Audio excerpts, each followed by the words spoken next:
What's up, fight fans? Thank you once again for coming through, much appreciated. Remember, hit that subscribe button if you're new to the channel. This is just a very short video, and I can't lie to you, it surprised me when I heard this for two reasons. It surprised me because I've been given COTTO stick, and the second reason it surprised me is that it means that us as fans have absolutely no idea, like zero idea as to what goes on behind the scenes in boxing. Absolutely no idea. We don't know nothing. We know nothing. So sometimes when we do give fighters stick, when we send fighters tweets, which I do a lot, when we see interviews from fighters saying I actually offered that fight and we say yeah, whatever, we don't know anything. We are the last to know nothing. ERROL Spence was offered the Miguel COTTO fight. ERROL Spence was offered it by Oscar de la Hoya, because obviously the fight COTTO's having with Saddam Ali is co-promoted by Golden Boy and Miguel COTTO Promotions. So ERROL Spence was offered the COTTO fight, but in order to get the COTTO fight, he had to sign a promotional contract with Golden Boy, which he refused. ERROL Spence isn't promotionally contracted to anyone. He has a management team. Obviously, he's advised by Al Heyman, but in terms of contracts, he's been able to kind of negotiate his own contracts. So the agreement was, you fight Miguel COTTO, we sign you to, I don't know, X amount of fights with us as a contract. I'm guessing that Golden Boy would probably want to sign him for 5 or 6, maybe even 10 fights, yeah? Because ERROL Spence is young, was he 26, 27, and most people consider him a pound for pound, so it would have been a big name to sign. But Golden Boy, for me, still only one big name, Canelo Alvarez. So they are looking for talent. ERROL Spence obviously refused that, hence why he's fighting Lamont Peterson in a couple of months. He refused that, and he didn't get the Miguel COTTO fight. So there's two stories here.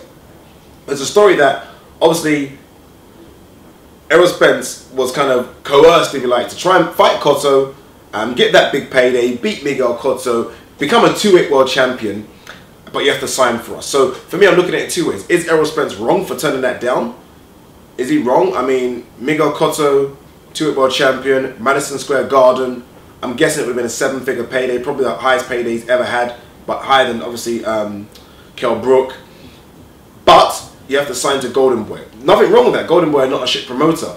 But the second one for me, and probably this is the most important one for me, is Miguel COTTO. We've given stick to Miguel COTTO quite a lot since he announced that he was going to fight Saddam Ali. And Miguel COTTO has clearly said a few things in interviews. Fighters don't know what's going on. I don't really care about fans don't know what's going on. I don't really care about the fans. Blah blah blah blah blah.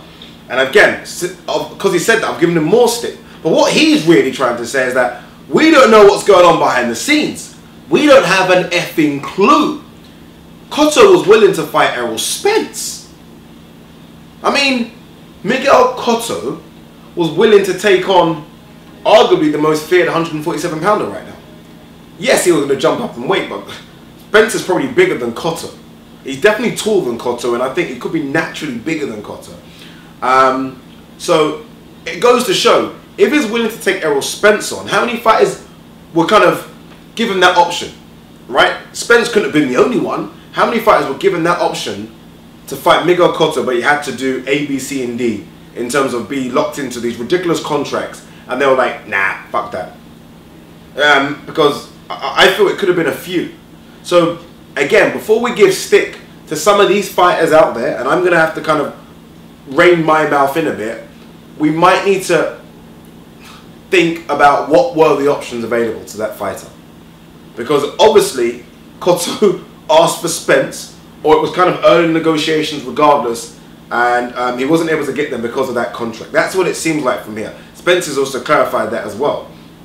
So, all those fights that don't happen, and we're quick to say, oh, someone's dodging someone, someone's doing this, someone's ducking. Yeah, there's a bit of that. But sometimes the contracts that these fighters are asked to sign to make that fight happen just ain't worth it. Just ain't worth it. And I think that's clear right now. For ERROL Spence to turn down Miguel COTTO, a fight that I think Spence would have won, by the way, and become a 2-weight world champion and beat the outgoing Hall of Famer and fight in Madison Square Garden, good TV viewership numbers, for him to turn that down, that Golden Boy contract must have been shocking. Must have been shocking. But guys, let me know what you think. What do you think of COTTO now?